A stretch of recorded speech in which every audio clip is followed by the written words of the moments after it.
Boa tarde, gente. Tudo bem? Tudo tranquilo? A gente vai dar início à nossa segunda aula desse curso de Cálculo 1. Na aula passada a gente só discutiu a respeito de alguns problemas que a gente vai tentar responder ao longo do nosso curso, né? Foi o problema da velocidade instantânea, que nós vimos que tem relação com o problema da reta tangente ao gráfico de uma função em um determinado ponto, né? Que eles nos lembram, eles podem ser resolvidos com o aporte do cálculo diferencial, que a gente vai ver um pouco mais à frente, tá? E também nós vimos aquele problema de encontrar a função horária da posição, dada a função horária da velocidade, no movimento uniformemente variado, né? E vimos a relação que esse problema tem também com o problema de encontrar a área abaixo do gráfico de uma determinada função, certo? E nós vimos que eles se relacionam e tem tudo a ver com a ferramenta que nós vamos estudar um pouco mais à frente, que é a respeito do cálculo integral, tá? E esses dois problemas, eles estão embasados em uma ferramenta matemática fundamental, que é o limite de funções, tá? Que nós também vamos ver um pouco mais à frente. Mas antes da gente entrar no curso propriamente de cálculo 1, nós precisamos relembrar algumas coisinhas a respeito de funções, as principais funções que vocês estudaram no ensino médio e outras que vocês não estudaram ainda, tá? Como, por exemplo, funções afins, funções logarítmicas, exponenciais e outras funções, como, por exemplo, as funções hiperbólicas, que vocês provavelmente não devem ter visto. Alguns viram, outros não, tá? Lá no ensino médio. E a gente vai começar a nossa aula de hoje, mais ou menos, eu acho que nas próximas 3 aulas, ou 4 aulas, a gente vai ficar fazendo uma espécie de revisão de funções, tirar dúvidas, composição de funções, funções inversas, essas coisas que às vezes não foi possível vocês verem com detalhes lá no ensino médio, né, por conta do tempo. Aqui a gente vai tentar detalhar o máximo, mas também não como deveria ser, tá? A gente vai precisar do apoio de vocês, que vocês resolvam exercícios, tirem dúvidas, procurem os nossos tutores, os nossos monitores, nos plantões de dúvida e nas aulas de sexta-feira também. E se tiverem dúvida durante a aula, vocês têm os microfones, como já foi dito, vocês podem vir sem vergonha e fazer a pergunta, a indagação, que pode não ser apenas a indagação de você, mas a indagação de outras pessoas também, tá? Tudo bem? Então, vamos começar a nossa aula, tá? Vamos falar um pouquinho a respeito de funções e nada mais justo a gente começar da definição do que é uma função, né? A gente vai definir primeiro o que é função, depois a gente vai falar das principais funções elementares, que são as funções polinomiais, racionais, funções potência e funções definidas por partes, tá? A gente vai tentar abordar esses temas na aula de hoje. Bom, para a gente definir o que é uma função, a gente tem que ter basicamente 2 conjuntos, né? Vamos tomar conjuntos não vazios. Então, suponha que você tem 2 conjuntos A e B não vazios.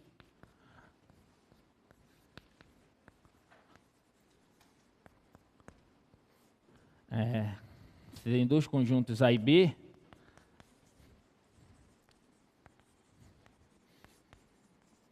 A gente diz que uma aplicação f é uma função de A e B se existe uma relação entre qualquer elemento do conjunto A, onde esse elemento do conjunto A é levado a um único elemento do conjunto B pela função, tá? Assim que a gente define função, basicamente, você tem 2 elementos, uma função de A em B é aquela relação que toma um elemento do conjunto A e leva esse elemento a um único elemento do conjunto B pela função f de x, tá? Então, assim que a gente define função, talvez seja assim que vocês tenham visto também lá no ensino médio, ok?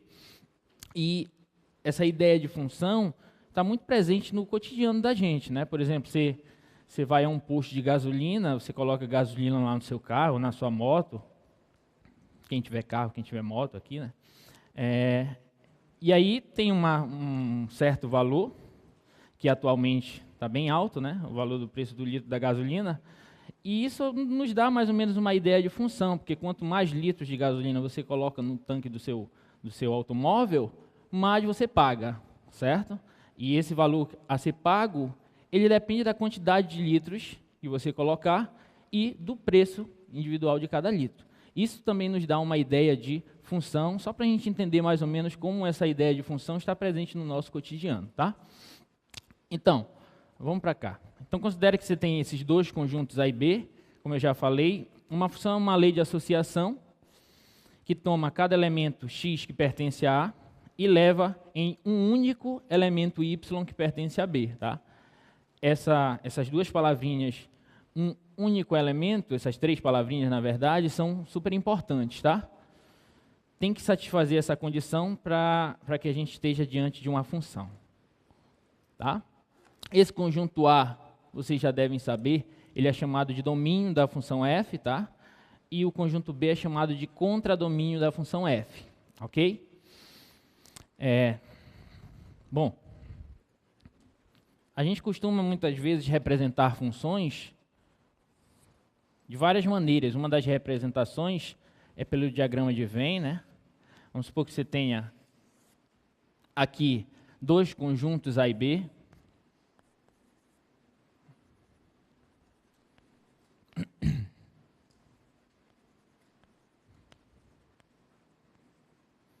Suponha que você tem dois conjuntos A e B e uma lei de associação entre os elementos desse conjunto, tá? Essa lei será uma função, por exemplo, se você... Nesse caso aí, isso aí vocês acham que é uma função? Vocês acham que esse diagrama representa uma função? Para ser função, cada elemento do conjunto A ele tem que estar associado a um único elemento do conjunto B. Ok? Então, por exemplo, esse primeiro elemento aqui, ele está associado a este aqui está associado a esse aqui está associado a este e esse está associado a este. Cada elemento do conjunto A está associado a um único elemento do conjunto B. Tudo bem? Não poderia acontecer uma coisa assim, por exemplo.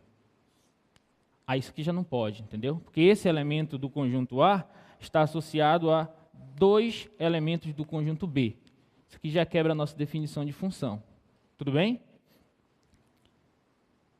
Então, essa maneira de representar a função é muito conhecida. Vocês já devem ter visto isso desde lá do ensino médio também. Tá?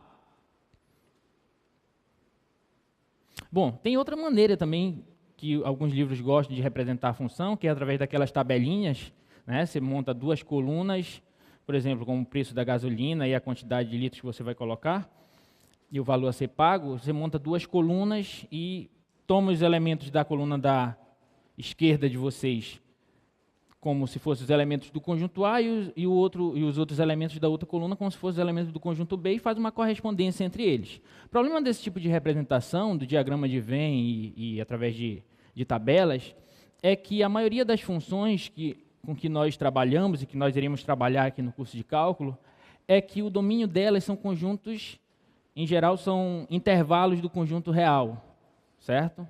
São conjuntos de números reais, onde não é possível você representar todos os números reais por pontinhos como esses aqui, né? Vocês lembram que a reta real é uma coisa mais ou menos contínua, né? Você consegue associar cada ponto da reta a um único número real, uma relação bionívoca, tá? E aí não é possível você representar todos esses elementos da reta real aqui num diagrama. Por isso que às vezes essa representação de função, através do diagrama de Venn e de tabelas, não é muito legal. Para isso, existe aquela representação gráfica que todos conhecem, lá do ensino médio, entendeu? Porque através da representação gráfica, vamos supor que você tem uma representação gráfica de função dessa maneira aqui, ó.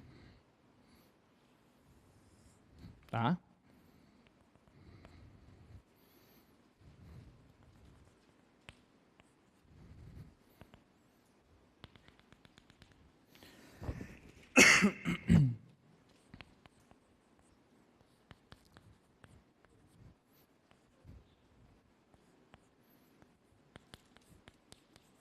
Essa é uma representação gráfica, mais ou menos, de uma função. E essa é legal, porque você consegue atribuir, associar cada valor nesse intervalo aqui, que esse intervalo para nós seria o quê? Da nossa função. Seria o domínio da nossa função, certo? Como se fosse aquele conjunto, esse conjunto A aqui, é onde a gente toma valores na nossa função. Esse intervalo todinho aqui, na representação gráfica de uma função, seria o domínio. E aí você toma um valor x aqui nesse intervalo, através da tua função ele é levado em um valor f de x qualquer, dentro desse intervalo aqui também, olha. Esse intervalo seria o que, gente, para nós? Seria a imagem da nossa função. Lembra que a imagem de uma função é um subconjunto do contradomínio da tua função. Que subconjunto? Subconjunto onde se encontram as imagens dos elementos do domínio da tua função. Por exemplo, aqui nesse diagrama, você observa que esse elemento se relaciona com esse, esse com esse, esse com esse e esse com esse. Tá? Então, esses três elementos aqui, eles compõem o conjunto imagem da nossa função, certo? Que é o conjunto de elementos que se associam a elementos do domínio da nossa função f. Tudo bem? Esse daqui seria a imagem da função f, que a gente denota dessa maneira em geral. Tudo bem? O conjunto B todo é o contradomínio, a imagem seria, nesse caso, seria apenas esses três conjuntos. E aí você observa que a imagem é um subconjunto do conjunto contradomínio de uma função. Tá? Observa que é um subconjunto do conjunto B. Então, nesse caso aqui, esse intervalinho aqui seria um intervalo que representaria a imagem da função y igual a f de x. Ok? Tá? Então, a representação através do gráfico no plano cartesiano é uma ótima representação de função. Né? Com ela, a gente consegue observar a relação entre os elementos do domínio e da sua imagem, ou do contradomínio, e você consegue identificar o intervalo nas retas reais x e y, nos eixos coordenados, que representam o domínio e a imagem da tua função. Tudo bem? Alguma dúvida aí? Vamos passar.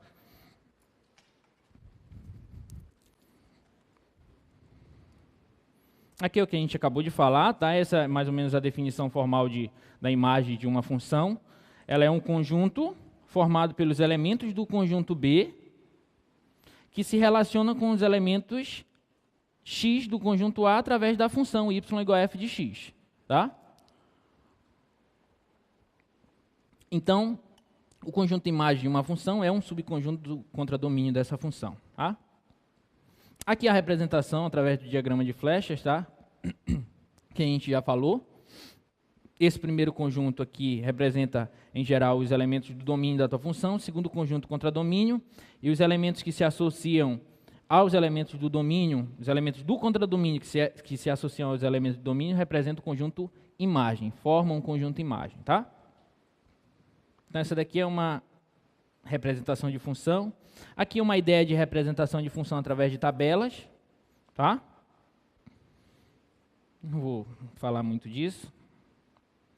Mas aqui a representação gráfica, que é a representação que nós iremos trabalhar praticamente durante todo o nosso curso de cálculo 1, tá? Então, o gráfico de uma função nada mais é que pontos do produto cartesiano dos conjuntos A e B, certo? Vocês lembram lá de produto cartesiano, né? Beleza. Aqui tem uma representação de um gráfico de função, tá? Você toma elementos aqui no domínio da tua função e leva através do gráfico a elementos da imagem da tua função. Tá?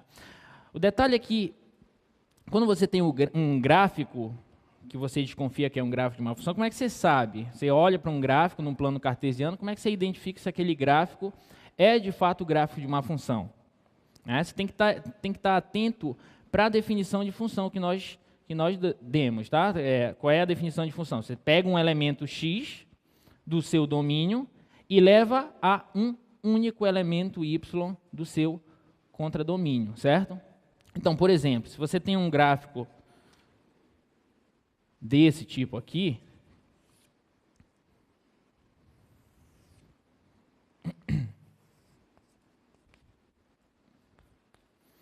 um gráfico desse tipo aqui, olha. Vamos pegar uma circunferência, né? Lá da geometria analítica. Vamos pegar uma circunferênciazinha simples. De centro x0, y0. Tá?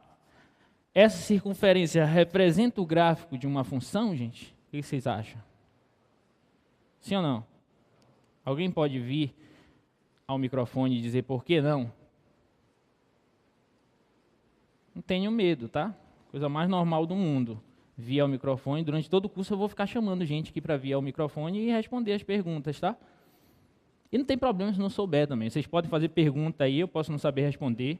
Na próxima aula a gente traz a resposta, sei lá, tá? Que todo mundo é uma família, não precisa ter vergonha, ok? Alguém pode vir ao microfone e responder por que essa circunferência não representa uma função, ou se representa o gráfico de uma função, por quê? Ou vou ter que chamar alguém? Ó, tem gente ali atrás falando ali por que é, né? Gesticulando. Quer vir aqui no microfone? Vem aqui, rapaz, fala logo aqui. Se acane não. Cutuca ele aí. Vem, vem, vem. Vem logo.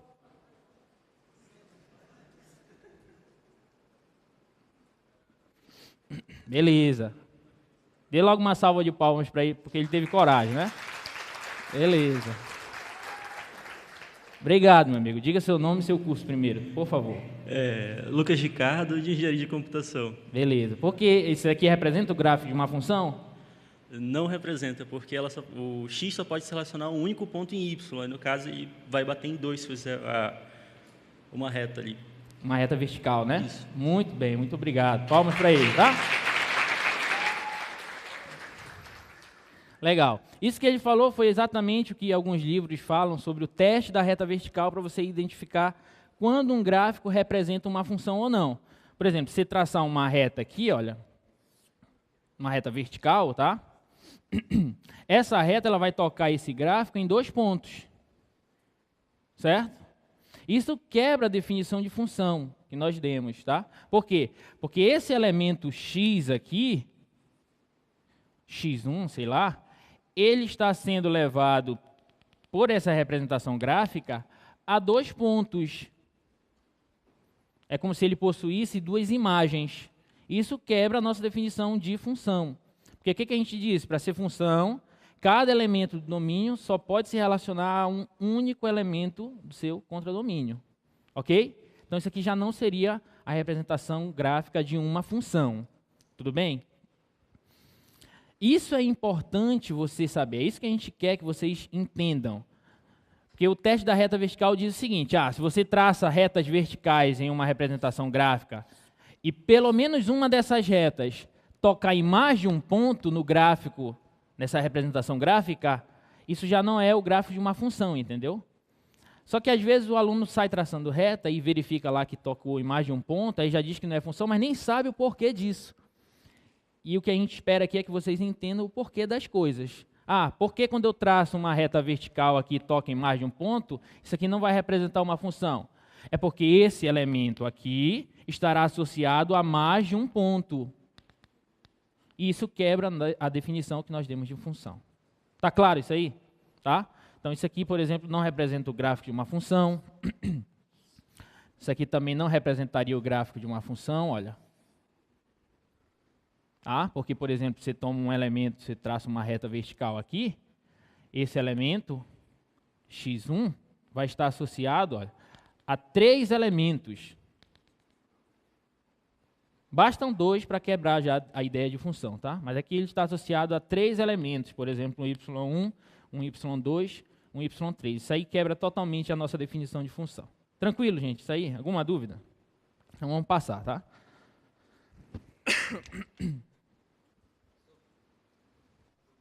Pode vir aqui.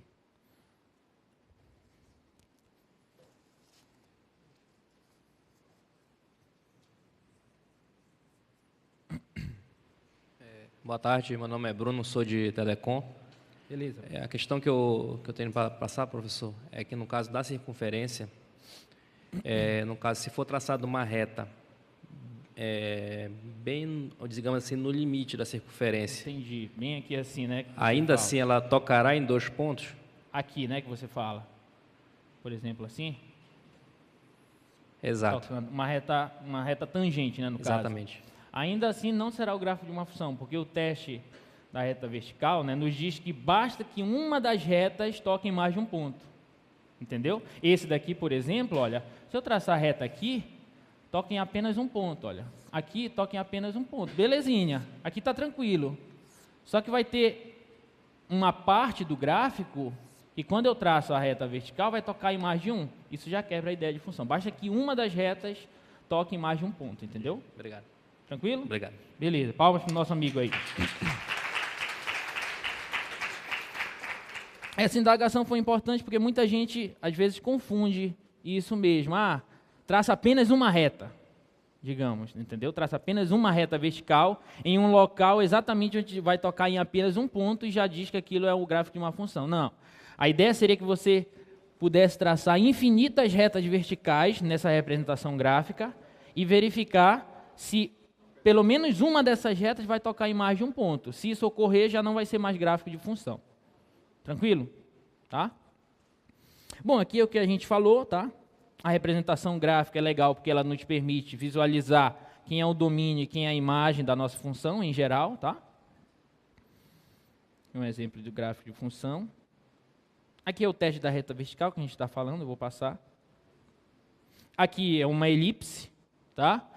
Também não representa o gráfico de uma função, certo? Mas um detalhe, por exemplo, aqui na circunferência, voltando para cá, vamos supor que essa circunferência ela tem centro x0 e y0, né, em um determinado raio R, por exemplo. Vocês lembram da equação da circunferência? De centro x0, y0 e raio R? Alguém lembra? É x menos x0 ao quadrado mais y menos y0 ao quadrado igual ao raio ao quadrado, não é assim? Lá da geometria analítica, lá em geometria analítica a gente vê isso. Isso aqui basta olhar para a distância entre dois pontos, porque o que é a circunferência? A circunferência é o lugar geométrico formado por todos os pontos que são equidistantes a um ponto dado. Entendeu? Por exemplo, você tem esse ponto aqui x0 e y0.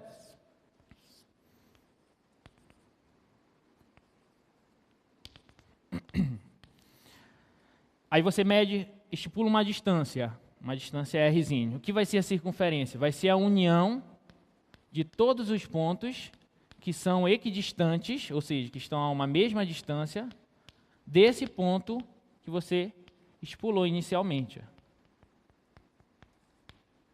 Entendeu?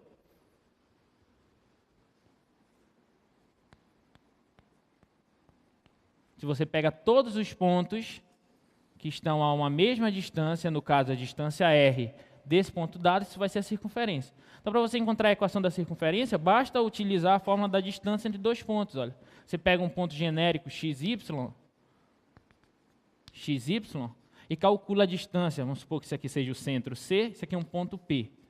As coordenadas do ponto P são xy, genéricas, e as coordenadas do ponto C de centro são x0 e y0. Aí, se você quer determinar a equação da circunferência, você calcula a distância entre os pontos P e C. Lembra como a gente calcula a distância entre dois pontos, lá da geometria analítica também? É raiz quadrada de x menos x0 ao quadrado, mais y menos y0 ao quadrado.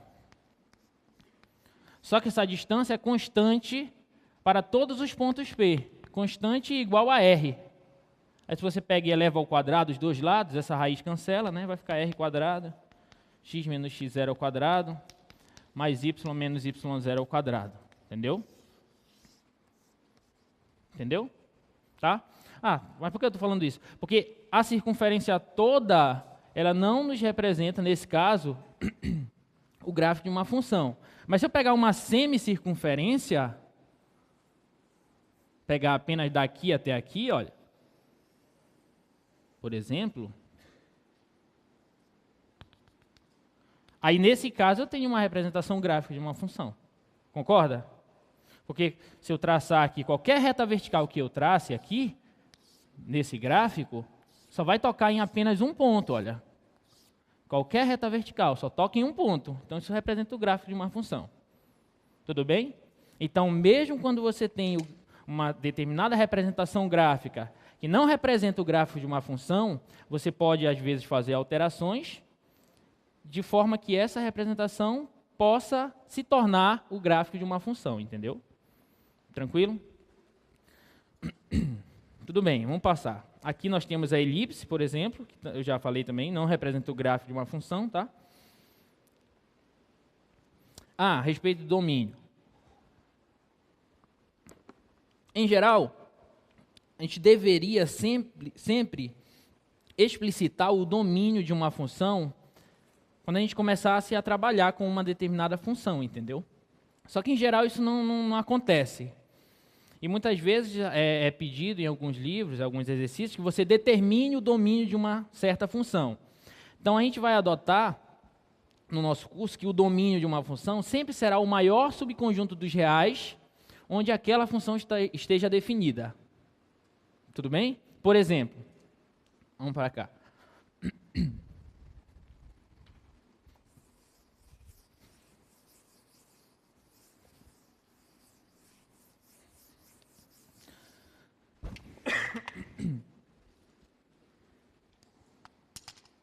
Por exemplo, uma função simples, f de x igual a x. Função bem simples. Função identidade. Tá? Essa função aí, qual deve ser o domínio dela? Aí, para você saber o domínio dela, você tem que identificar qual é o maior subconjunto dos reais do qual essa função está definida. O maior subconjunto dos reais no qual essa função está definida é ele mesmo. É o próprio conjunto dos números reais. Porque para qualquer valor que você atribua a x, a variável x, qualquer valor real que você atribuir, você não vai ter problema nenhum. A tua função continua valendo, continua sendo definida. Entendeu? No caso da função f de x igual a x², por exemplo, qual seria o domínio dela? Continua sendo os reais, né? Você pode atribuir qualquer valor real à variável x aqui, você não vai ter problema algum. Tá? Agora, se fosse essa função aqui, f de x igual a 1 sobre x, função recíproca, qual é o domínio dessa função? Você pode atribuir qualquer valor real a x? Qual é o valor real que você não pode atribuir? O zero. No zero você vai ter um problema. Você lembra lá que na definição de função, a gente diz que a gente exclui o zero do denominador, né, para nós não termos problema, porque não existe divisão por zero. Então aqui seriam todos os reais, com exceção do elemento zero. Você pode representar assim. Ou você pode dizer assim, olha, todos os reais, com exceção do zero, colocar um asteriscozinho para representar aqui, para dizer que o zero não faz parte do domínio.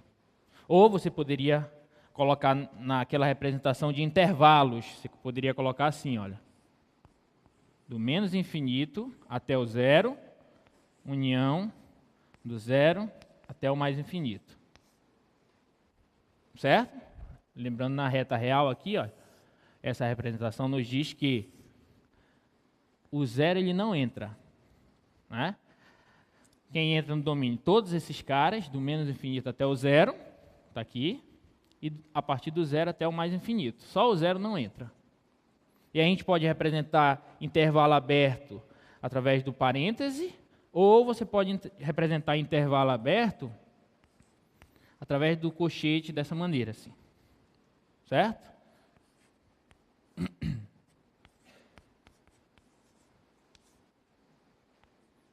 Tudo bem? Alguma dúvida? Então, olha, tem uma porrada de maneira de você representar o domínio dessa função. Pode representar assim, pode ser assim, através de intervalo, ou assim. E é muito importante que vocês saibam trabalhar com intervalos, entendeu? No semestre passado, muita gente às vezes se atrapalhou, perdeu questão besta, porque não sabia se expressar através de intervalos. Então, comecem a trabalhar com essas coisinhas mais básicas, tá?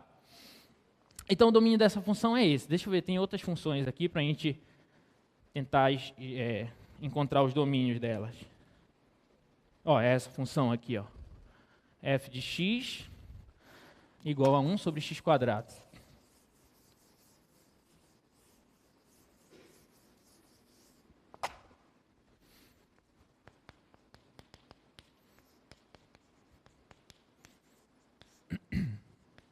menos 1.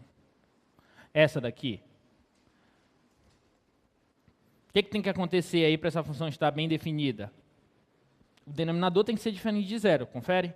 Ou seja, x² menos 1 deve ser diferente de zero.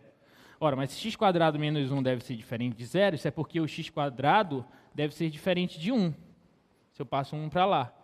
E se x² é diferente de 1, é porque o x deve ser diferente de mais ou menos 1. Quando você extrai a raiz quadrada de 1, né?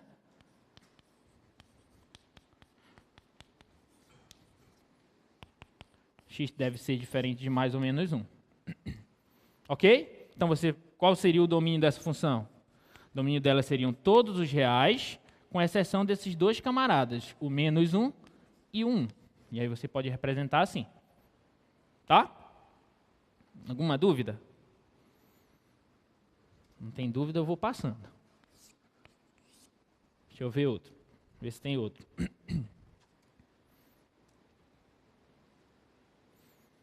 Essa de cima, tem essa função g de x igual a raiz quarta de x² menos 2x. Né? Para essa função, qual deve ser o domínio dela? Aí você observa o seguinte, que para as raízes de índices pares, no caso da raiz quadrada, raiz quarta, raiz sexta e assim por diante, os caras que estão dentro da raiz, eles sempre devem ser maiores ou iguais a zero, certo? Lembra da definição da raiz quadrada de x? Raiz quadrada de um número x só está definida se esse camarada for maior ou igual que zero, né? A mesma coisa para a raiz quarta. Então, o domínio, essa função só vai estar bem definida se x² menos 2x for maior ou igual a zero. Tá? E aí, como é que a gente resolve uma inequação dessa, uma inequação quadrática? Tem várias maneiras, né? Uma dessas maneiras é a gente colocar o x em evidência e trabalhar com essa inequação produto aqui, né? Aí você olha para esse fator aqui, olha para o fator x, olha para a reta real. Qual é a raiz da função, por exemplo, y igual a x? A única raiz dela é x igual a zero, certo? Ela só zera no zero. Então, vem bem aqui no zero. O gráfico da função y igual a x é uma reta crescente, dessa maneira, passa no zero, certo? Então, para cá são os valores positivos da tua função, então para cima do gráfico, e para cá os valores negativos. Tá? Isso para essa primeira. E para essa segunda, x menos 2. Qual é a raiz da função y igual a x menos 2? 2, né? 2. Tá? A raiz dela é 2. Essa reta, isso aqui é uma função afim, essa reta é crescente ou decrescente? Crescente. Então ela faz isso aqui também, olha. Passando no 2. Tá? Para cá ela vai ser positiva e para cá ela vai ser negativa. Certo? E aí você toma a interseção desses dois intervalos.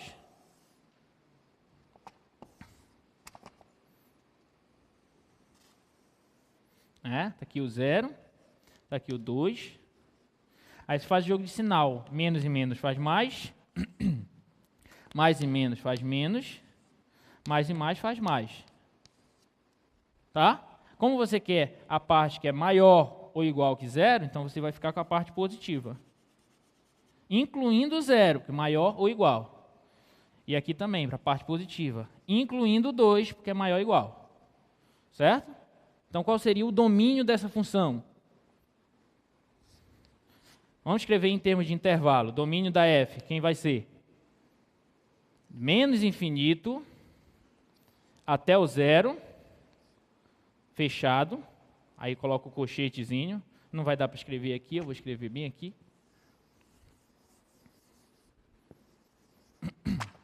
Domínio da f não, domínio da g, né? Que é a função g. Vai ser como? Do menos infinito até o zero, fechado, união do 2 até o mais infinito. Pronto, esse seria o domínio da função g. Tá claro? Tudo bem? Ou você poderia resolver isso aqui assim, olha, essa inequação aqui, você poderia resolver assim também, olha. Você já viu que é uma inequação do segundo grau, né? Aí você vai observar direto como é o comportamento dessa função do segundo grau, como é o gráfico dela, tá? Ela possui duas raízes, 0 e 2, tá? 0 e 2. A concavidade dela é voltada para cima ou para baixo? Para cima, porque o coeficiente A, né? O coeficiente líder, aqui é positivo, né? A concavidade dela é voltada para cima, então ela faz isso aqui. Certo? Então essa parte aqui é a parte positiva da nossa função. Essa aqui é a parte negativa, olha, para baixo. E essa aqui é a parte positiva. Como nós queremos a parte maior ou igual que 0, então nós ficaríamos com essa parte e com essa aqui, incluindo o 0 e incluindo o 2. Entendeu?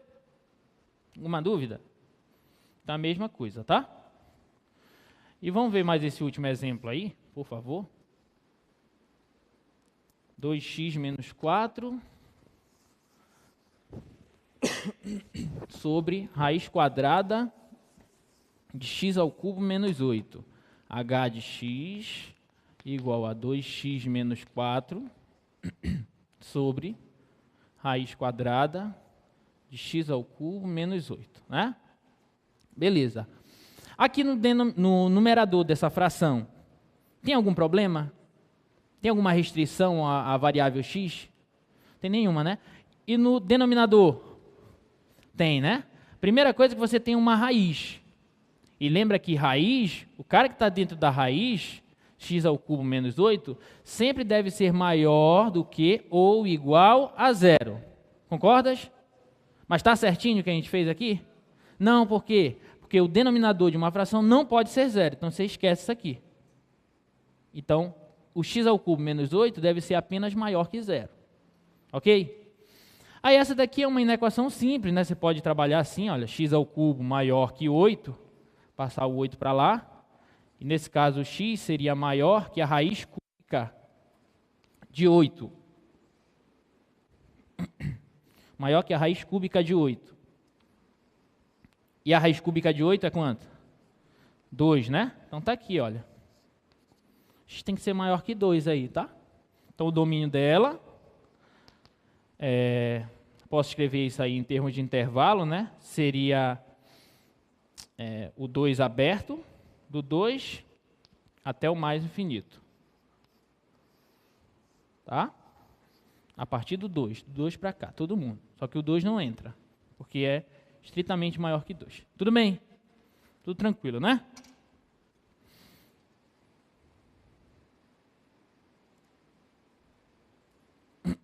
Tá, beleza. Então essas são as principais ideias, a definição de função, tá? Ideia de domínio de função, imagem de função. Agora a gente vai verificar um pouco mais detalhadamente a respeito de algumas funções, dos principais tipos de funções que vocês trabalharam lá no ensino médio, tá? Começando pelas funções polinomiais, certo? Que é uma função polinomial? É toda função que pode ser escrita dessa maneira aqui, olha, que você está vendo. Esses termos, a n -1, a n-2, etc., eles são os coeficientes os coeficientes da nossa função, certo? xn, xn-1, xn-2 são aqueles termos que compõem cada monômio desse polinômio, tá? X é a variável e esses n's, n, n-1, n-2, etc., é como se fossem os graus de cada um desses monômios. E a gente define o grau do polinômio, da função polinomial toda, como o grau do maior monômio que compõe esse polinômio. Entendeu? Por exemplo,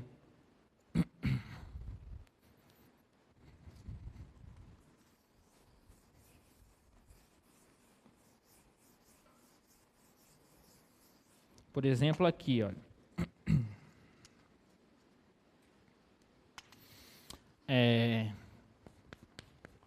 Funções polinomiais, né?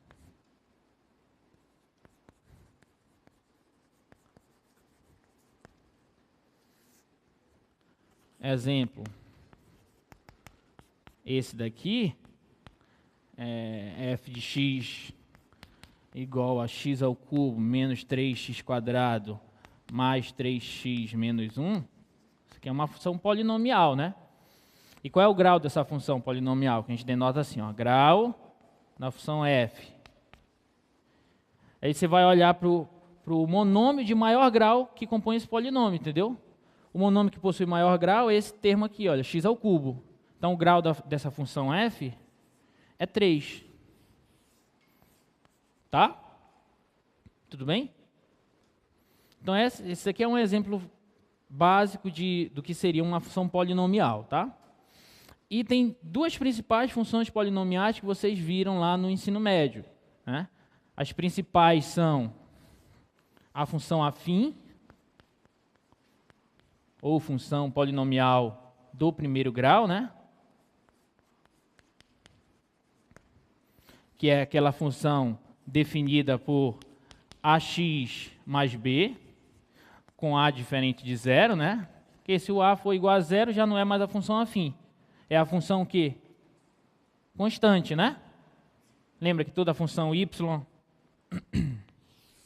lembra que toda função y igual a um determinado c, por exemplo, que esse c real é a função constante. Ou a função polinomial de grau zero. Observa que o grau desse monômio aqui é como se aqui aparecesse c vezes x elevado a zero, entendeu? Então, o grau dessa função aqui é zero. E o gráfico de uma função constante é uma reta horizontal, assim, constante, de altura exatamente igual a c. Esse czinho aqui, real. Tá? Então, para a gente não recair no caso da função constante, para a função afim, a gente tira o a, tira a possibilidade de o a ser zero, entendeu? E em termos de gráfico, representação gráfica da função afim. Como é que se trabalha? Vocês lembram? O gráfico de uma função afim é o quê? É uma reta, certo? É uma reta que pode ser crescente ou pode ser decrescente. Certo? O que faz a reta ser crescente ou decrescente? Como é que a gente sabe quando ela é crescente ou decrescente? Quando nós olhamos para o coeficiente a, nesse caso, né? Se o a for positivo, a reta é crescente. Se o a for negativo, a reta é decrescente. Ok? Tranquilo? Só a termos de curiosidade, que ponto é esse aqui? Quanto vale esse ponto? A coordenada y desse ponto, bem aqui. B, né? Não é B? É o coeficiente linear da reta. É quando você faz o x ser igual a zero. Quando o x é zero, a vezes zero dá zero, sobra só o b. Então, esse ponto bem aqui é b, aqui é b. Certo? E para completar a curiosidade, esse ponto aqui, qual é a coordenada x desse ponto?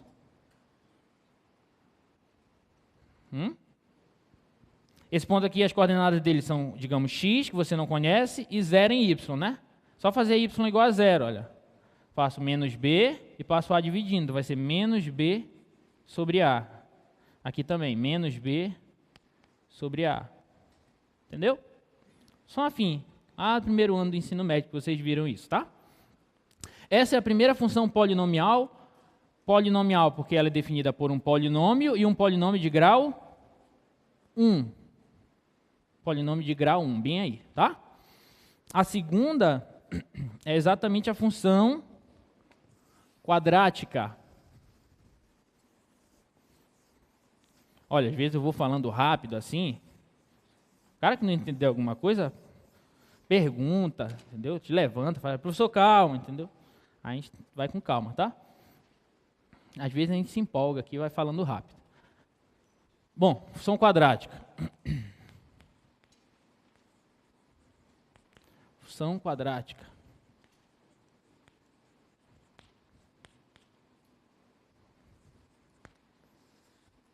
A função quadrática é aquela função dada por um polinômio do segundo grau, né? F de x igual a x² mais bx mais c, né? Em geral, a gente define a função quadrática com o coeficiente a também diferente de zero, para a gente não recair numa função afim. né? Porque se o a for zero, já não vai ser quadrática, pode ser uma função afim, ou mesmo uma função constante, entendeu? Então, função quadrática é essa. Vocês devem lembrar que um fato importante de funções polinomiais é como a gente pode determinar os zeros ou as raízes das funções polinomiais, né? No caso da função quadrática, para a gente encontrar o zero ou a raiz, a gente vai tentar descobrir para quais valores de x a nossa função zera, e todo mundo lembra como se resolve isso aqui, né? Através daquela formulazinha, menos b mais ou menos, raiz de b quadrado menos 4 antes de Cristo, sobre 2a. Não é isso? Tá? Que é aquela formulazinha que é conhecida por fórmula de Bhaskara, né? Tá? E o gráfico da função quadrática?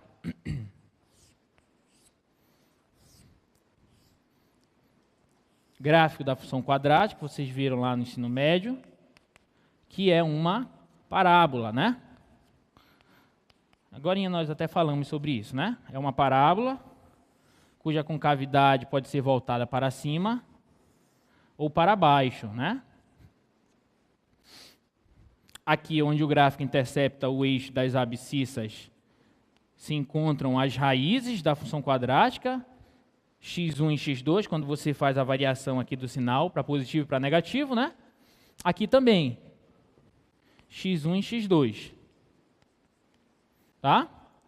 Onde ela toca no eixo y, o gráfico toca no eixo y, é o coeficiente c, porque é quando você faz o x ser igual a zero, né? Aí aqui vai zerar, vai sobrar só o coeficiente c, termo independente aí, e aqui também, coeficiente c. Certo? É claro que também lá na geometria analítica, alguns devem ter estudado as principais cônicas, né? Elipse, circunferência e parábola, né? Parábola que tem aquelas parábolas assim também, né? Com cavidade voltada para a esquerda, com cavidade voltada para a direita. Chegaram a ver isso aqui? Tá? Tem também as cônicas. Só que isso aqui representa gráfico de função? Não. Porque pelo teste da reta vertical, se você traça uma reta vertical, esse ponto x é levado a 2 pontos y e passou de um ponto de associação, já não é mais gráfico de função, entendeu? Então isso aqui não representam funções, representam cônicas que vocês estudaram lá no ensino médio de geometria analítica, tá? Então, função afim, função quadrática, essas são as principais que todo mundo viu isso aqui lá no ensino médio, né? Alguma dúvida até aí? Não, né? Então, vamos passando. Aí só que tem outras, né? Tem a função cúbica, função polinomial de grau 3, né, que é a cúbica, ax ao cubo mais bx quadrado mais cx mais d com a diferente de zero, né? Tem essa também. Só que a gente não chega a estudar isso aqui direitinho lá no ensino médio, né? Aqui no curso de cálculo, quando a gente estudar a ferramenta chamada derivada, tá? Estudar um pouquinho de cálculo diferencial, a gente vai aprender a construir gráfico da maioria das funções, entendeu? Gráfico de funções. Por exemplo, o gráfico dessa função aqui, 2x ao cubo mais 4x quadrado menos 5x mais 10, por exemplo. Olhando, eu não sei como é que se constrói o gráfico dela agora, mas com alguns rabiscos e utilizando a ferramenta chamada derivada, a gente consegue construir o gráfico dessa função, entendeu? Isso todo mundo vai aprender, eu espero que todos aprendam, entendeu? Mas, em geral, o gráfico de uma função cúbica, ele faz isso aqui, olha. Tá? Em geral. Ok? É claro que você pode alterar esses parâmetros A, B, C e D, e aí as coisas podem modificar um pouquinho. Mas, em geral, o gráfico de uma função cúbica é assim. Tá? Da função de grau 4, por exemplo, a f de x igual a x à quarta mais bx ao cubo mais c x quadrado mais dx mais e, a função x a quarto, a função de grau 4, o polinomial de grau 4, em geral o gráfico dela faz isso aqui, ó. Tem 4 raízes, em geral, tá? Raiz cúbica tem 3 raízes, em geral. Pode ter 2, pode ter 1, pode não ter nenhuma raiz, entendeu? Tudo depende. Assim como a função quadrática também, né? Vocês lembram que nem sempre a função quadrática possui 2 raízes, né? Por exemplo, se o discriminante, que é o deltazinho que vocês chamam, for 0, a tua função tem apenas uma raiz. Lembra disso? Aí o gráfico dela faz isso aqui, olha. Ou isso, tocando em apenas um ponto, ou isso, tocando em apenas um ponto. Entendeu? E pode também não ter nenhuma raiz real, né? Se o discriminante for negativo, né? Aí o gráfico dela já faz isso aqui, ó. Não toca no eixo X. Ok? Só para a gente relembrar algumas coisinhas a respeito de função quadrática, função afim e dessas funções aí, tá? Todas essas funções se encaixam na classe de funções polinomiais, ok? São funções dadas por um polinômio, tá? Aqui já falei, função afim, função quadrática, função cúbica, função racional, tá? Função racional, em geral, são funções desse tipo aí, olha. F de x igual a P de x sobre Q de x. São funções dadas por polinômios. Só que o quociente entre dois polinômios, tá? Em geral, a gente vai definir função racional dessa maneira. Onde esses polinômios P e Q devem satisfazer a condição de que esse polinômio Q tem que ser sempre diferente de zero para satisfazer a definição de razão, certo?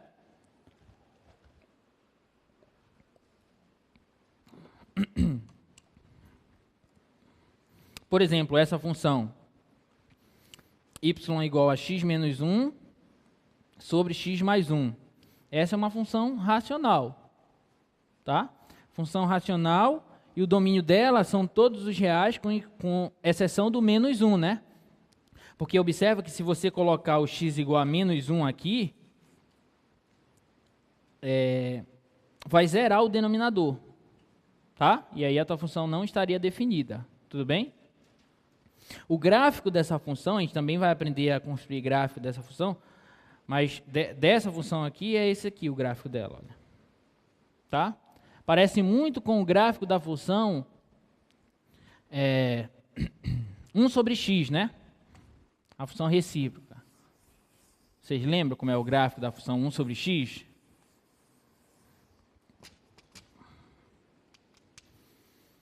Aquela função y, ou y igual a f de x, né? Que é igual a 1 sobre x. Vocês lembram como é o gráfico dessa daqui? Primeiro que o domínio dessa daqui, a gente já falou, né? O domínio dela são todos os reais, com exceção do zero, né? A gente tem que ter cuidado. E a dica é que sempre que vocês se depararem com uma função, tentem extrair logo o domínio dela, certo? Porque às vezes, quando você não determina o domínio da função, você acaba atropelando algumas coisinhas e cometendo erros bobos, tá? E o gráfico da função 1 sobre x é esse aqui, olha. Em geral, é isso aqui.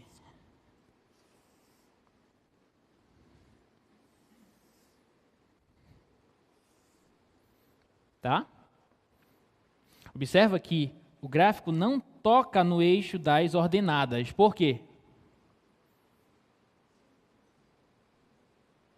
Porque o gráfico da função 1 sobre x não intercepta o eixo das ordenadas, né? Ele vai embora aqui, ó, ele se aproxima indefinidamente.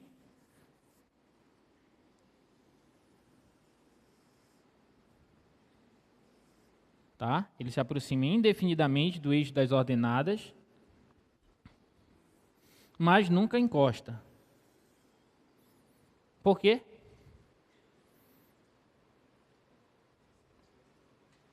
Vamos supor que ele encostasse aqui, né? Então, em x igual a 0, a tua função teria que assumir esse valor. Só que o 0 está no domínio da tua função? Não, por isso que ela não encosta. Entendeu? não toca aqui porque o domínio da tua função são todos os reais com exceção do zero. Ok? Tá?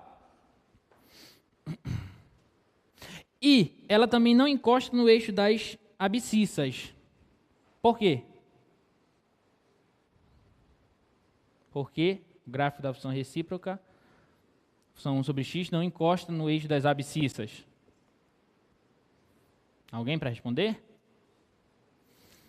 Então, vou responder. Porque se ela encostasse, teria que ter um valor x que fizesse com que a tua função desse zero nesse valor, entendeu? E qual é o valor de x que você pode atribuir aqui para que essa função dê zero? Tem algum? Tem ou não? Não, né? Você pode atribuir qualquer valor a x, isso aqui nunca vai dar zero, certo? Por isso ela não encosta no eixo das abscissas também. O gráfico dela é assim, tá? E esse gráfico se parece com o gráfico daquela função, olha lá pra gente. É x menos 1 sobre x mais 1, tá? Só que houve uma reflexão aqui nos ramos da hipérbole. Essa curva aqui que você está vendo, essas duas curvas são chamadas hipérbole, tá? E houve uma reflexão e um certo deslocamento de uma unidade para a esquerda e para cima também um pouquinho. A gente vai aprender na próxima aula como trabalhar com transformações de função, tá? Quando você tem o gráfico de uma função, às vezes você pega essa tua função e multiplica por um determinado valor. Aí você consegue descobrir, sem muito esforço, o que vai acontecer com o gráfico da tua função quando há essa multiplicação. Ou então quando você soma um determinado valor também, entendeu? A gente vai trabalhar um pouquinho com transformação de funções, tá? Então, isso daqui é uma espécie de função racional, certo? Função racional. Essa daqui também, olha, deixa eu anotar essa daqui. A gente trabalhar com essa daqui.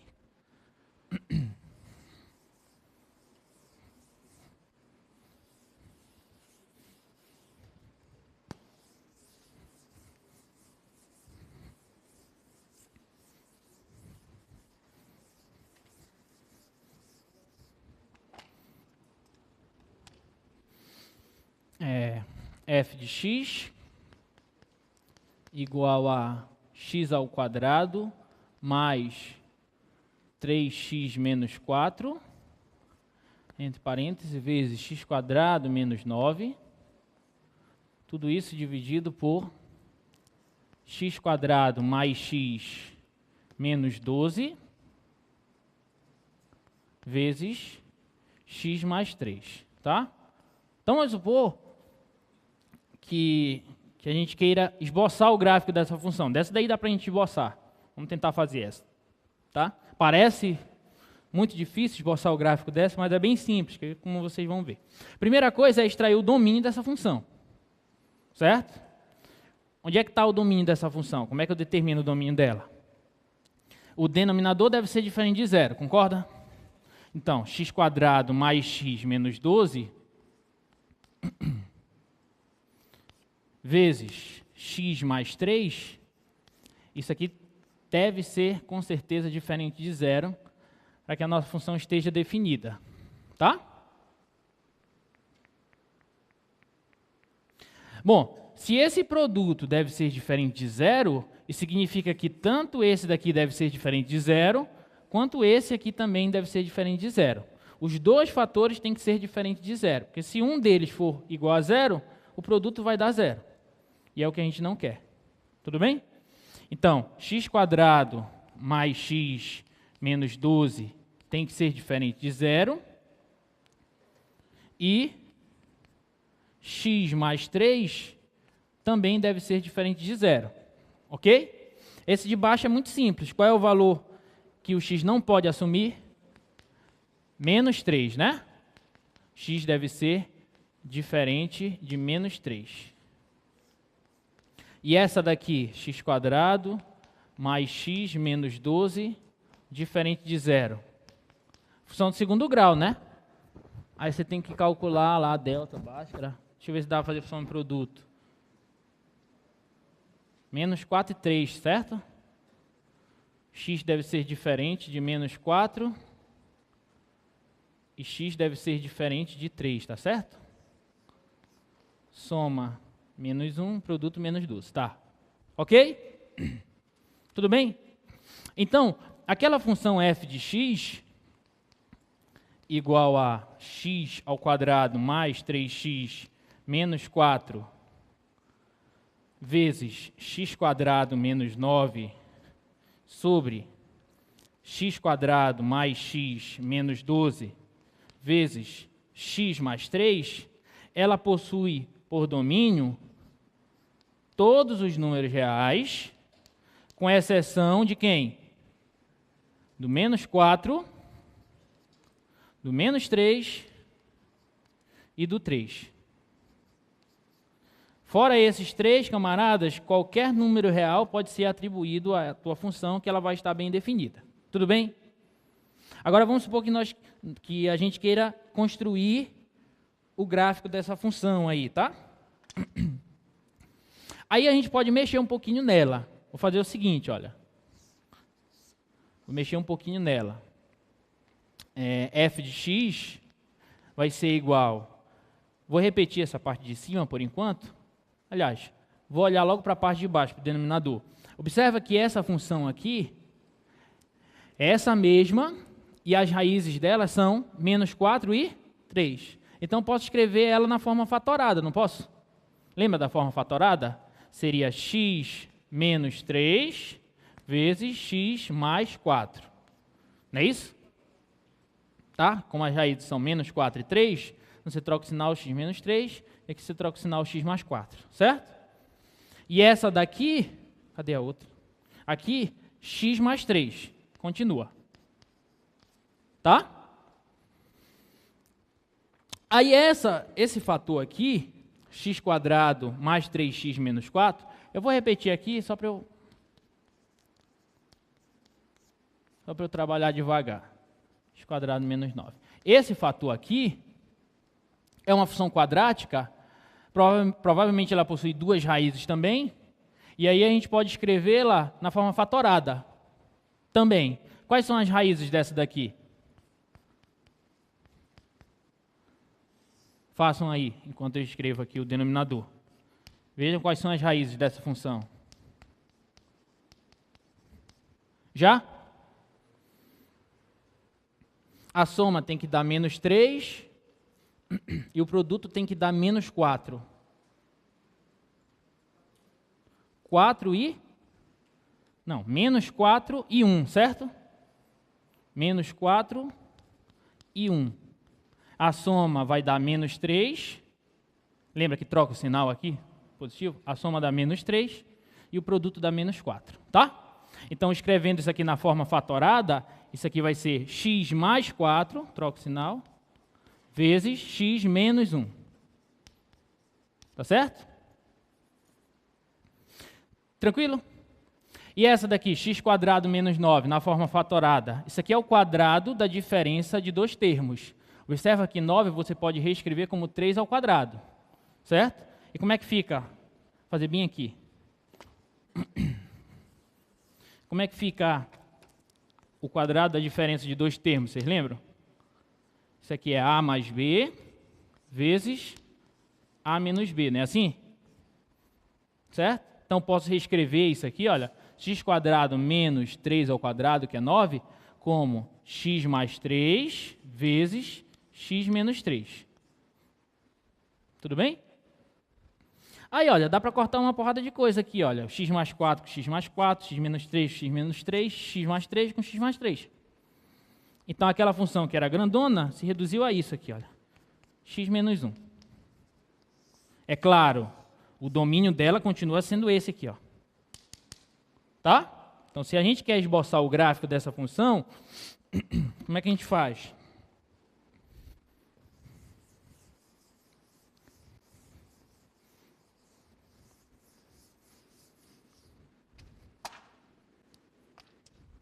Esboçar o gráfico da função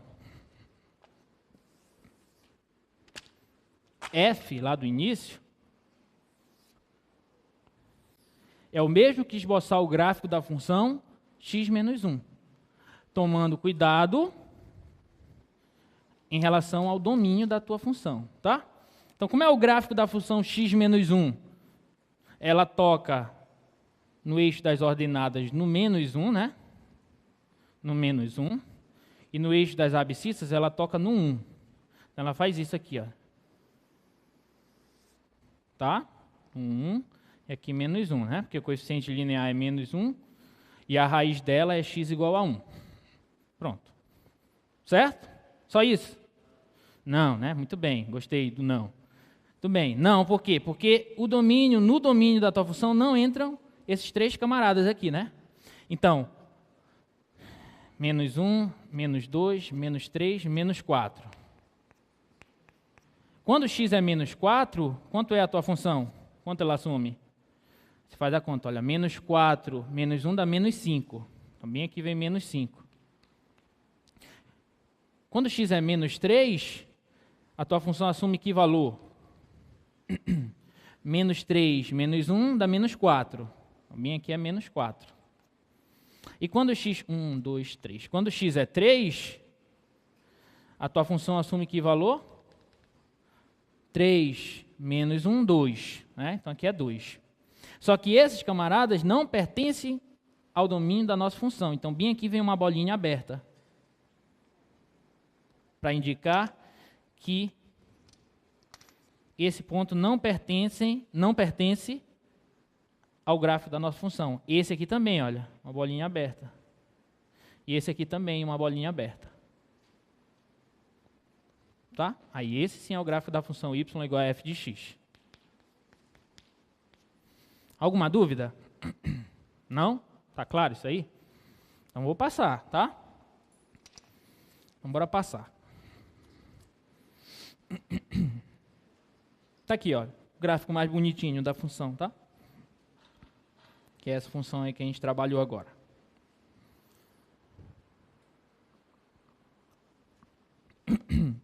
Função potência. Função potência a gente define dessa maneira aí, tá?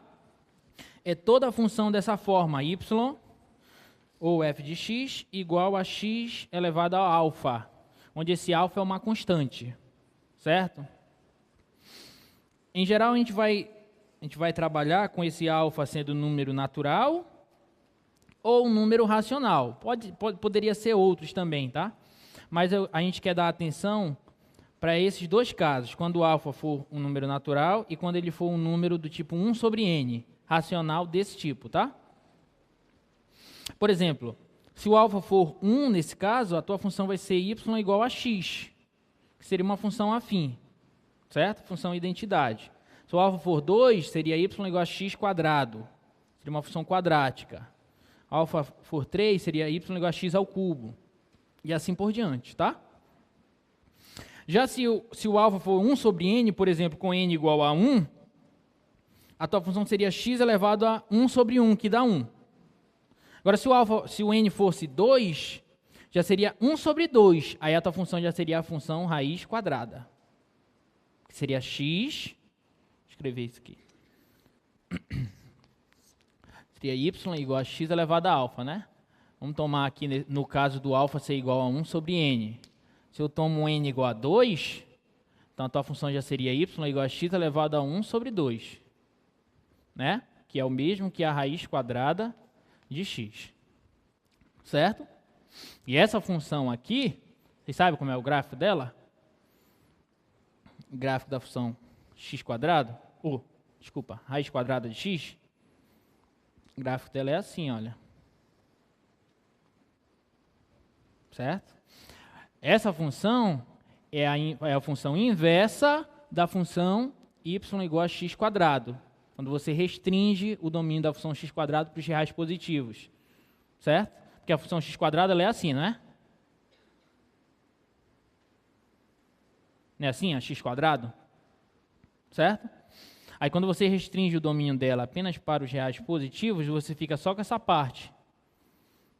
E aí você reflete esse gráfico da x quadrado em relação à bissetriz dos quadrantes ímpares, que é a função y igual a x, ou a função identidade.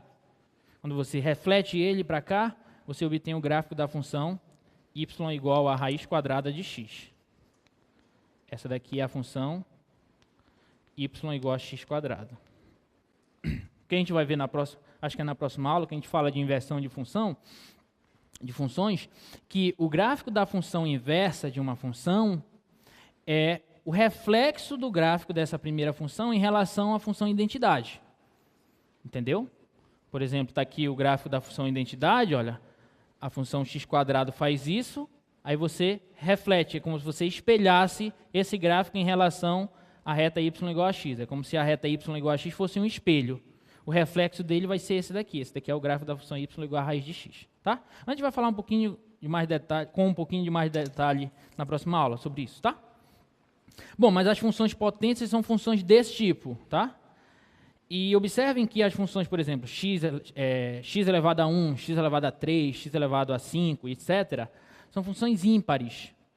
E as funções x², x⁴, x�6 são funções pares. Vocês lembram que são funções ímpares e pares? A gente vai precisar muito do conceito de paridade de função quando nós formos trabalhar com funções trigonométricas, entendeu? Funções seno, cosseno, essas coisinhas. E aí vocês vão precisar lembrar disso, tá? Lembra qual é a definição de função ímpar, função par?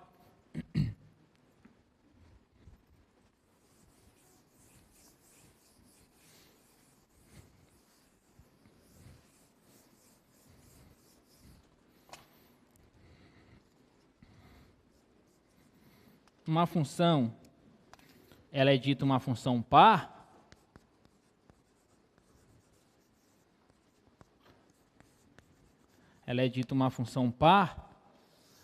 quando f de x é igual ao f de menos x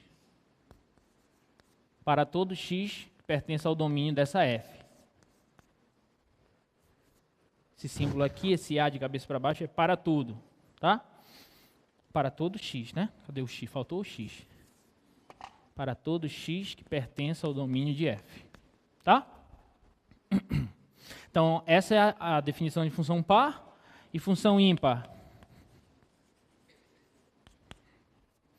Função ímpar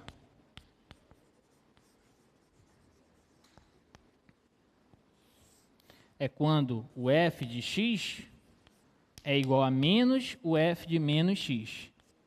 Para todo x pertencendo ao domínio da função f. Tá? Função par e função ímpar. Ok? O gráfico de uma função par, em geral, por exemplo, a função x². Vamos pegar uma fácil, função x².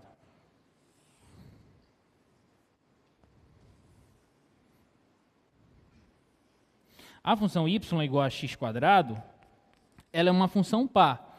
Como é que eu sei que ela é uma função par? Só usar a definição, olha. Calcula quem é o f de menos x. Quem é o f de menos x na função y igual a x²? Só colocar o menos x no lugar do x. Então fica menos x elevado ao quadrado, concorda? Só que quanto é menos x elevado ao quadrado? É o próprio x ao quadrado. Porque o sinal negativo, o menos 1 que está aqui, quando você eleva ao quadrado, ele passa a ser 1. Né? Então, menos x ao quadrado é o próprio x². E x² é a nossa função f de x. Ó, acabei de mostrar que o f de menos x é igual ao f de x, que era o que eu queria mostrar. Ó. Então, ela é uma função par. O gráfico de uma função par, ele é como se fosse um ramo do gráfico de uma função par, é o espelho do outro ramo em relação ao eixo das ordenadas. Observa que essa parte aqui, se você reflete essa parte em relação ao eixo das ordenadas, você obtém essa outra parte. Exatamente ela. Essa é a característica gráfica de uma função par. Tudo bem? Tranquilo? Eu vou aqui para o GeoGebra. Acho que eu tenho uns exemplos aqui de função par e função ímpar. Deixa eu olhar aqui.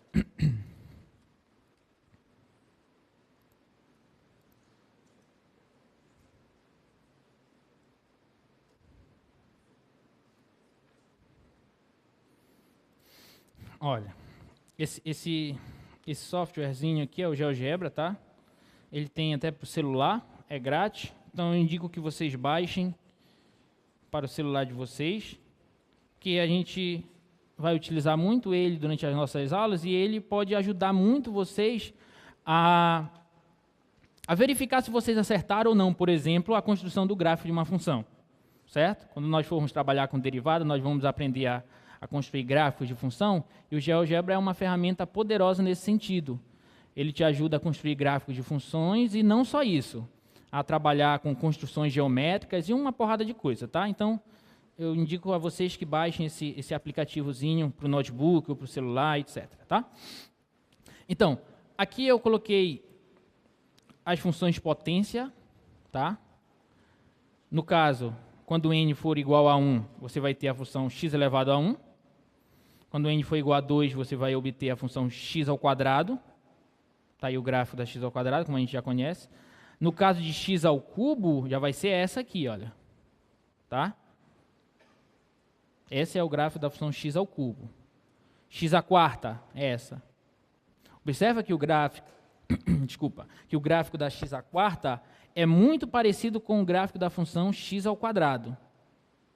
O gráfico da x ao quadrado é uma parábola bonitinha, só que o da x à quarta não é bem uma parábola. Observa que bem aqui na origem, ele é um pouco mais achatado. Certo? Tudo bem? Olha o da x à sexta. Mais achatado ainda, entendeu? Da x à oitava, mais ainda. Da x à décima, mais ainda. Então, esses são os gráficos dessas funções x ao quadrado, x à quarta, x à sexta, e todas essas são funções pares, porque você observa que o lado, por exemplo, o lado direito do gráfico da tua função é o espelho do lado esquerdo em relação ao eixo das ordenadas. Tá? Já as funções de grau ímpar, por exemplo, x ao cubo, o gráfico dela é assim. Aí a x à quinta é bem parecido, só que na origem já é mais achatado também. Olha lá.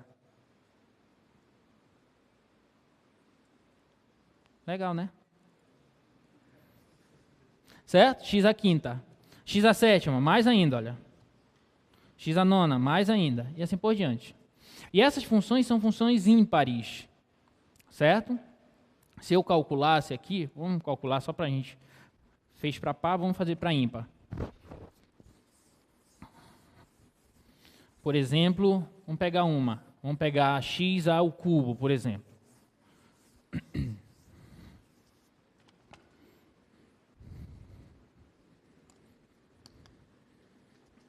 A função y igual a x ao cubo.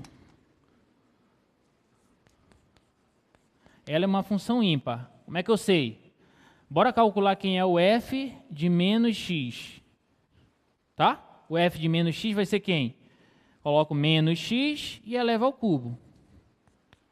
Só que menos, como se aqui tivesse menos 1. Menos 1 ao cubo continua sendo menos 1. E x ao cubo é x ao cubo. Certo? Só que x ao cubo é a f de x. Então fica menos a f de x. Olha onde a gente chegou. Nós dissemos que o f de menos x é igual a menos a f de x. Que é exatamente a definição que nós demos, olha. Se eu pego esse menos e jogo para cá, dá no mesmo. Entendeu? Então, essa função x ao cubo é uma função ímpar. Tá? E qual é a característica gráfica de uma função ímpar? Vamos para o GeoGebra para a gente olhar. Só pegar outro arquivo. Ó, a característica gráfica de uma função ímpar é a seguinte. Se você girar ela em relação à origem do plano cartesiano, o gráfico dela recai sobre ele mesmo. Olha aí, ó. Gira 180 graus esse gráfico em relação à origem. Ó, pá, recaiu sobre ele mesmo. Isso é uma função ímpar. Certo? Se fosse a x à quinta.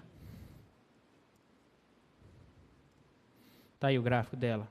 Aí gira também em relação à origem. Deixa eu botar para animar aqui. Ó. Aí vai recair sobre ele mesmo, entendeu? Você gira 180 graus em relação à origem.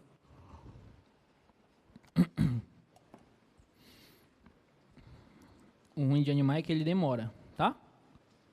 E assim por diante, x à sétima, x à nona, todas essas funções aí potências serão funções ímpares, tá? Tudo bem? Alguma dúvida aí, gente? Não? Então, vamos passar. Ah, esqueci de falar. Desculpa. Deixa eu voltar aqui. Essa aqui, tá? No caso da função, por exemplo, função x², ela possui uma inversa se nós restringirmos o domínio dela. Porque na aula que vem a gente vai falar sobre funções injetoras, funções sobrejetores, funções bijetores. Não sei se vocês lembram, mas para uma função possuir inversa, ela tem que ser bijetora, entendeu? No caso da função x², por exemplo, ela não é uma função bijetora, por isso ela, de imediato ela não possui inversa. Mas quando você está diante de uma função não bijetora, em geral, se você conseguir fazer algumas manipulações no domínio, no contradomínio dela, você consegue transformá-la em uma função bijetora. Então, se eu restringir o domínio dessa função x² apenas para os reais positivos e o contradomínio dela apenas para os reais positivos também, eu consigo inverter ela desse jeito, olha. E a inversa dela vai ser exatamente a função raiz² de x. Observa que os gráficos dessas duas funções são reflexos um do outro em relação à função identidade y igual a x. Essa em cinza aqui, olha, é a função pontilhada, é a função y igual a x. Entendeu? Então, a função x² possui essa inversa, a função x² possui essa inversa. A função x² eu não preciso restringir o contradomínio nem o domínio dela. Ela já é bijetora. Entendeu? Mas a gente vai detalhar isso aí, essa questão de bijetividade na aula que vem. Mas está aqui, olha, a inversa dela é raiz cúbica de x. Seguindo esse raciocínio, qual é a inversa de x²? Raiz quarta de x, certo? Está aqui, ó, o gráfico dela. A inversa de x⁵, raiz quinta de x, está aí a inversa dela e o gráfico dela. E assim por diante, entendeu? Aí você vai brincando com esse negócio aqui. Tá? Essa daqui é da x. Da x a inversa é ela mesma, tá? Beleza. Tranquilo, né? Tudo tranquilo.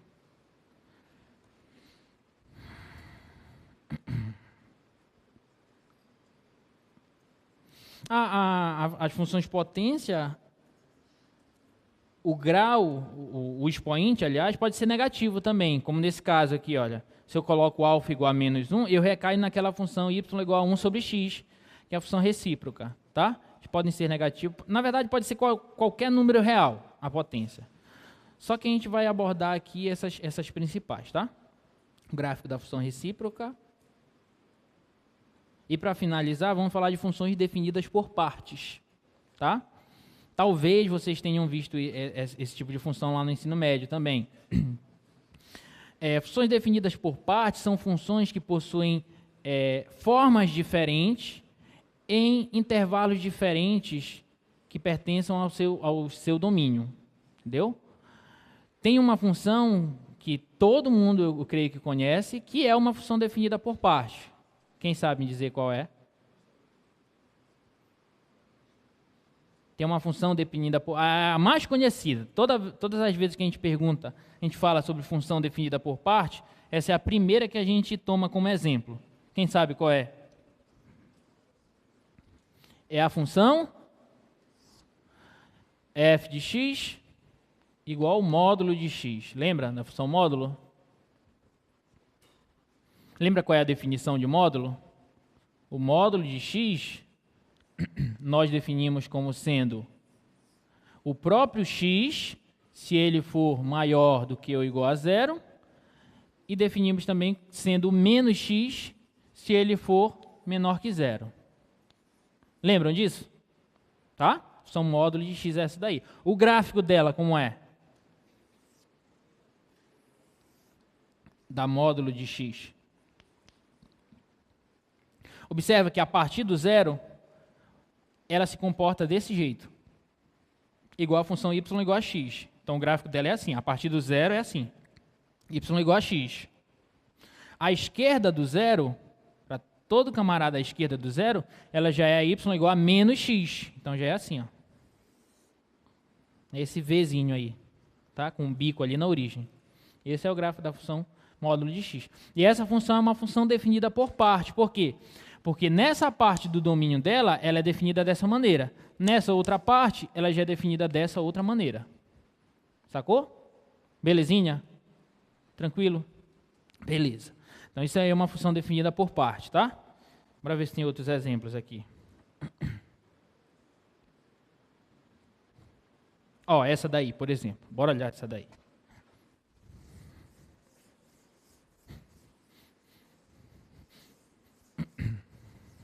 E observem que, no caso da função módulo, ela satisfaz a ideia de função, né?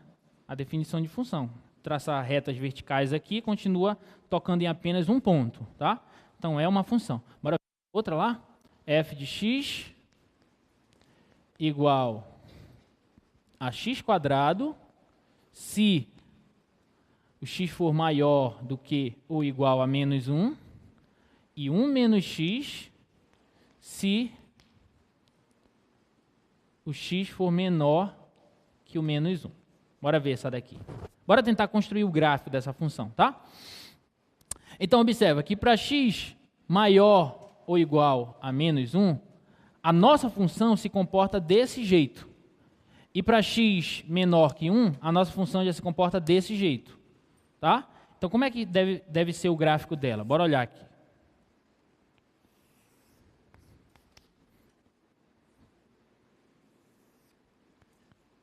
Está aqui o menos 1, olha.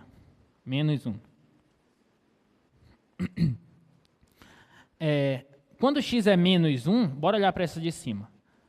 O gráfico dela tem que ser daqui para cá, da parte de cima, porque é a parte maior ou igual que menos 1, tá? Como é que é o comportamento da função x²? A x² todo mundo sabe como é que esboça o gráfico dela. Ela é uma parábola com cavidade voltada para cima, confere? No menos 1 ao quadrado fica 1. Então, bem aqui é 1. Só que essa parte não entra no gráfico da nossa função. Por quê? Porque ela é igual à função x² para todo x maior ou igual que menos 1, entendeu? Então, daqui para cá, o gráfico da nossa função é desse jeito. E atenção que a bolinha bem aqui é fechada, né?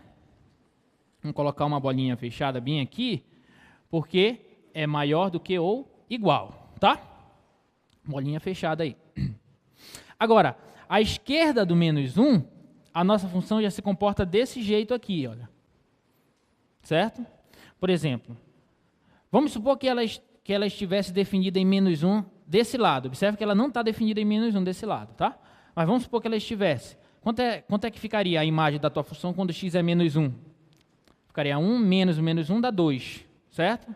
Então, bem aqui no menos 1, ela iria bater lá no 2, olha. Bem aqui no 2. Esse seria um ponto que pertenceria a ela, tá? Essa função aqui, 1 menos x, é uma função afim, confere? Crescente ou decrescente? Crescente, então, decrescente, desculpa. Então, ela faz isso aqui, olha. Ok? Só que você tem que ter atenção que bem aqui, exatamente no menos 1, esse ponto não pertence a este lado, a este ramo da tua função. Entendeu? Porque o x aqui é estritamente menor que menos 1. Confere? Alguma dúvida? Então tá aí, esse é o gráfico dessa função aqui, olha. Tá? Ah, professor, pode isso aqui acontecer? Quem é que assume esses valores aqui entre 1 e 2? Aqui, né? Está bem aqui, ó, os valores assumidos entre 1 e 2. Todos esses carinhas bem aqui, olha, eles possuem um correspondente no domínio, entendeu? Né? Porque aqui tem esse intervalinho aberto aqui que poderia, por exemplo, não ser o gráfico de uma função. E observe que isso aqui de fato é o gráfico de uma função, porque se você fizer o teste da reta vertical, o teste vai dar certo. Olha, qualquer reta vertical que você traçar, vai tocar em apenas um ponto. Inclusive, bem aqui, olha, traça a reta vertical bem aqui. Tocou em apenas um ponto, porque aqui a bolinha é aberta. Tá? Para cá também, olha, um ponto, todo mundo aqui apenas um ponto. Então, esse aí é o gráfico da função f de x. Ok? Beleza? Tranquilo, pai d'égua, tá?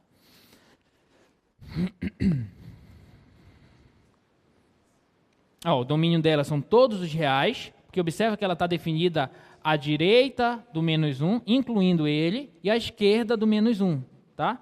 então vale para todos os reais. Já a imagem dela é um intervalo de 0 ao mais infinito. Olha, observa que a nossa função, para qualquer valor de x, esses valores irão se corresponder a valores no intervalo de 0 a mais infinito. Olha, então isso aqui é a imagem da nossa função.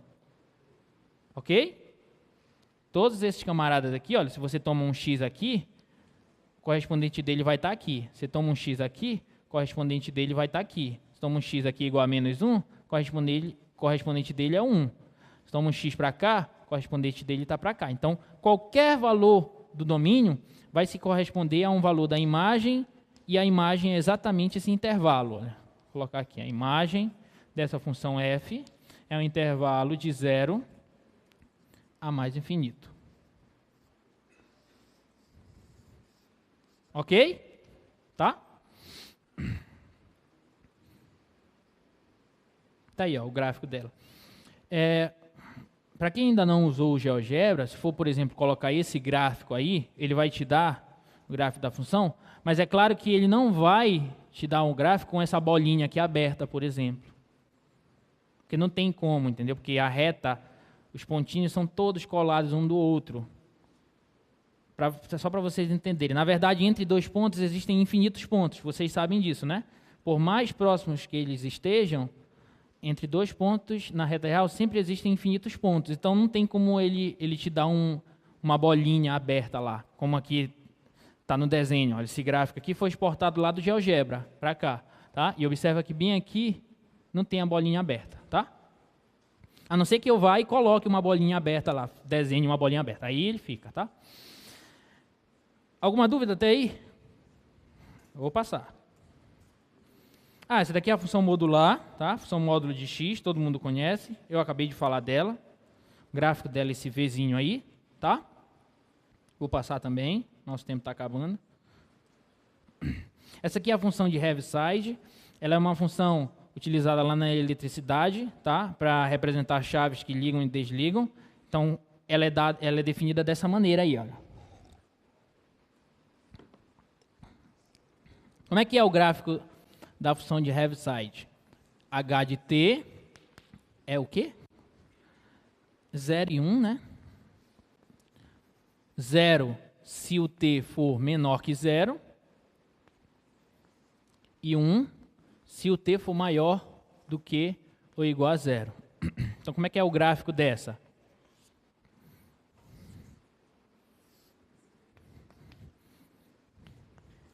Então, olha lá. Vamos começar aqui por baixo. Se o t é maior do que ou igual a 0, a nossa função é a função y igual a 1. A função y igual a 1 é a função constante de altura 1. É essa daqui, olha. Então, para todo... Aqui é t. Para todo t maior do que ou igual a 0, incluindo 0, a nossa função é essa. Certo? E quando t é menor que 0, estritamente menor que 0, a nossa função já é a função y igual a 0. A função y igual a 0 é a constante 0. Só que é para a esquerda do 0 e a bolinha vazada aqui no 0, olha. Aberta aqui no 0, porque é estritamente menor. Observe se você colocar a bolinha em pontinho fechado, quebra a definição de função. Porque se eu traço a reta vertical bem aqui, eu tocaria em 2 pontos. Entendeu? Tá? Então, bolinha aberta aqui, bonitinha, essa é a função. Tá? O gráfico da função de Heaviside. Tá?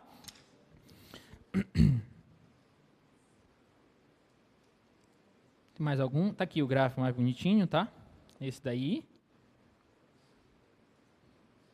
Bem aqui, só cometi um errinho aqui, ó. Aqui é t menor que 0 e aqui t maior igual que 0, só troquei.